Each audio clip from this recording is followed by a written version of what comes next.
I'll tell you what, shove your list up your butt because Christmas time is killing us. Welcome to Watch Mojo, and today we're counting down our picks for the top 10 controversial Family Guy episodes. Okay, I'll do it. Homer Simpson and Peter Griffin are an even greater team than the Air Force. For this list, we'll be looking at the most controversial episodes of Family Guy that generated intense discussion and vitriol within the media. What do you think of the controversy? Let us know in the comments below. Number 10. Road to the North Pole. Leave it to Family Guy to turn a Christmas episode into a controversial hour of television containing themes of slavery and death. I don't understand. I thought you were supposed to be jolly and happy. I used to be. Like all Road 2 episodes, this one stars Brian and Stewie. They travel to the North Pole where they encounter a sickly Santa Claus, feral reindeer, deformed elves, and a disgusting industrial factory. I started with one family of magic elves, and every year I needed more and more to keep up. Now they're just a sickly race of mutated genetic disasters. This disturbing depiction of the typically innocent North Pole drew some criticism, as did a scene where Stewie and Brian break into a house and traumatize the inhabitants. Hey, who the hell are you? Hello? What are you doing in my house? We're Santa Claus.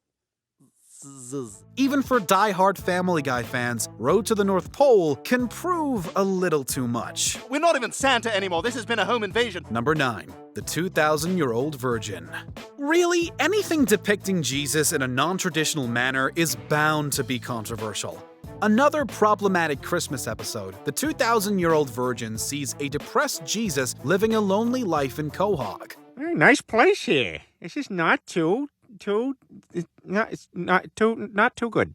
Yeah, I know it's nothing fancy, but, I'm not really into material possessions. Jeez, this place is depressing. Feeling bad for him, Peter allows Jesus to sleep with Lois, but later learns that this is an annual ploy that Jesus pulls on gullible men. Not surprisingly, the episode garnered controversy for its depiction of Jesus as a deceitful womanizer. Listen, pal, Jesus ain't no virgin. He did the same thing to me last Christmas. He what? Yeah, Jesus did the same thing to my wife Christmas before last and my buddy's wife the year before that. Some critics labeled it blasphemous and offensive, while others criticized the lazy nature of the joke. Well taught, Jesus. Well taught. Yeah, I guess. Who cares? I'm not even real. Merry Christmas. Family Guy loves to provoke its audience with religious jokes, and for some, this one went too far. Number 8. Brian and Stewie. One of the most unique half hours of Family Guy, Brian and Stewie is a bottle episode that takes its characters surprisingly seriously. The two get locked in a bank vault over a weekend and proceed to share intimate thoughts with each other. Sometimes it's all too much. What is? Life, everything. The episode's serious script received widespread praise, but the proceedings were arguably tarnished by the use of gross-out humor. Brian and Stewie contains a rather revolting subplot about Stewie's used diaper, and it results in some horrific and disgusting sights.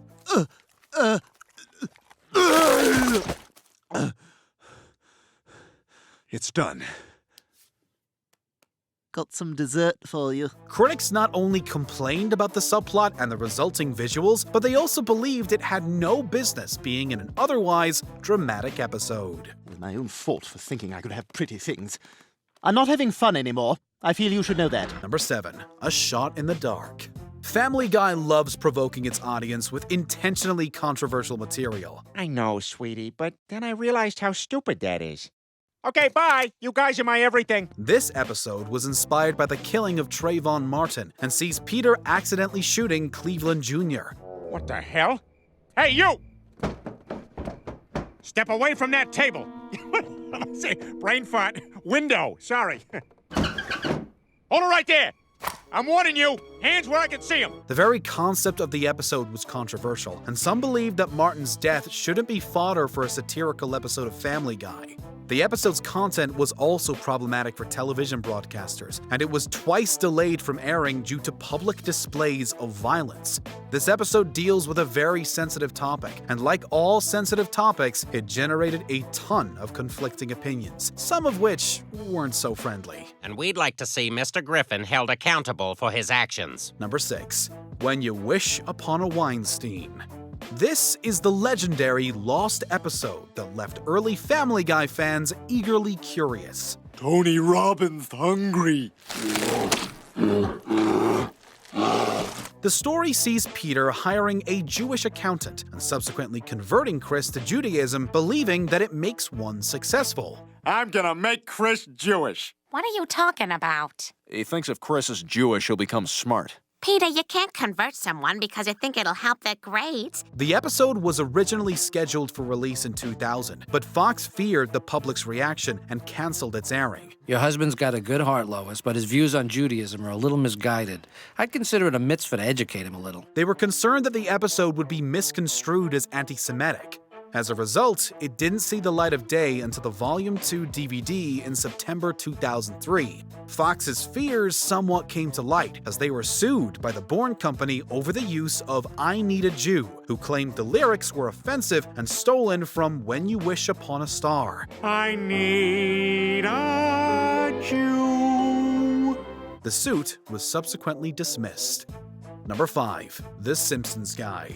It was the episode we were all waiting for, a crossover between Family Guy and The Simpsons. The results were divisive, to say the least.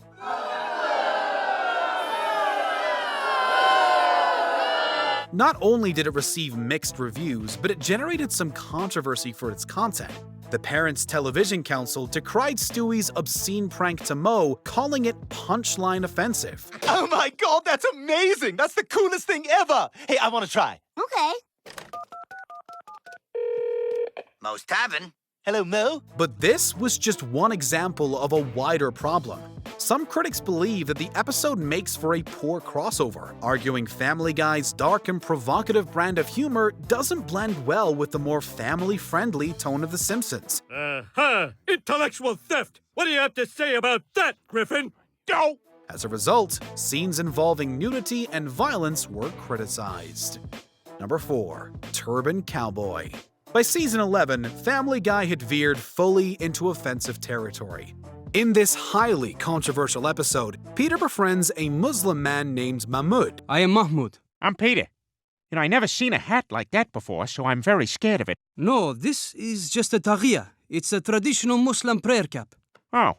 Hey, you know who'd look funny wearing one of those? The Monopoly guy. Peter plans to convert to Islam, but changes his mind when he realizes that Mahmoud is hoping to blow up the Quahog Bridge.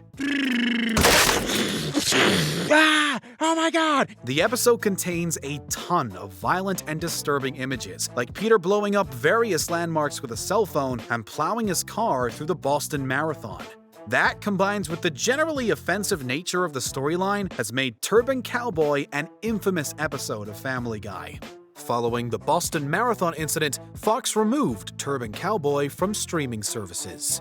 Number 3. Quagmire's Dad. This 8th season episode garnered widespread criticism for its depiction of transgender themes. The story centers around Quagmire, who grapples with Ida, the new identity of one of his parents. Okay, you know what? Elephant in the room. I'll say it. So, Ida, you miss your penis? Peter! Thank you for asking it. Jesus. No, it's okay. It's a perfectly normal question. We can't sit here and just pretend everything's the same. Other characters also treat Ida with offensive attitudes. Brian violently vomits after unknowingly sleeping with her, and the Griffins throw out food that Ida brought for dinner. I made a crumble. Oh, how thoughtful. Throw it away in the outside garbage. While Seth MacFarlane believes that the episode treated its themes with tender care, mostly everyone else disagreed. While the portrayal of Ida herself was commended, many critics felt that the attitudes of the other characters were mean-spirited. I don't even know what to call you. My dad? My other mother? My friend who pees sitting down but can also palm a basketball? What about Ida? Oh, no. Number 2. Partial Terms of Endearment. This is the second episode that Fox refused to air, following Season 3's When You Wish Upon a Weinstein. In this one, Lois becomes a surrogate mother through in vitro fertilization. It was suggested that I find a healthy woman who would consider carrying our child to term. And well, Lois, that's why we're here. We were wondering if you would be our surrogate. Oh my god. You want me to carry your child? However, the parents die in a car accident, leaving Lois with an important decision. The episode was generally praised for its themes and discussions, but its quality was overshadowed by its reputation. Hello, friend. I hear you're contemplating having an abortion. But before you do, remember, science has proven that within hours of conception, a human fetus has started a college fund and has already made your first Mother's Day card out of macaroni and glitter. Fox canceled the airing over content concerns, and unlike When You Wish Upon a Weinstein, Adult Swim acquiesced to Fox and agreed not to air the episode. To this day, Partial Terms of Endearment has not aired on Fox, although it would receive a US DVD release and air in the UK. Of course it's a big decision. Life is full of big decisions. Before we continue, be sure to subscribe to our channel and ring the bell to get notified about our latest videos. You have the option to be notified for occasional videos or all of them. If you're on your phone, make sure you go into your settings and switch on notifications. Number 1. Screams of Silence, the story of Brenda Q. This is easily the most infamous episode of Family Guy, and it once again revolves around Quagmire. Glenn, don't die from autoerotic asphyxiation. Your friends want to go fishing with you. This song is from childhood? In Screams of Silence, he and the boys plot to kill Jeff, who has been physically and mentally tormenting Quagmire's sister. Unlike most Family Guy episodes, bar maybe Brian and Stewie, Screams of Silence is largely played straight. Unfortunately, many critics felt that the show failed to treat its serious subject matter with the necessary care and depth. And for many, the episode simply came across as shockingly violent and morally abhorrent. I choke myself every day, you bastard! Everyone agreed that Caitlin Olsen made for a great guest star, but she was the only redeeming thing about an otherwise irredeemable episode. Oh my god. No, it's really not that bad. It only hurts when I see. Do you agree with our picks? Check out this other recent clip from WatchMojo. And be sure to subscribe and ring the bell to be notified about our latest videos.